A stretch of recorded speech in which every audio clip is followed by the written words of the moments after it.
Ikinasal at nagsama sina Mirna at Lito sa murang edad. Dahil hindi parehong handa, maraming sumubok sa kanilang pagsasama.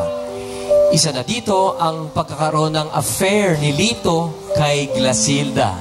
Ito po ang pelikula ni Sharon Cuneta, Gabby Concepcion at Chand Romero, Ang Dapat Ka Bang Mahalin.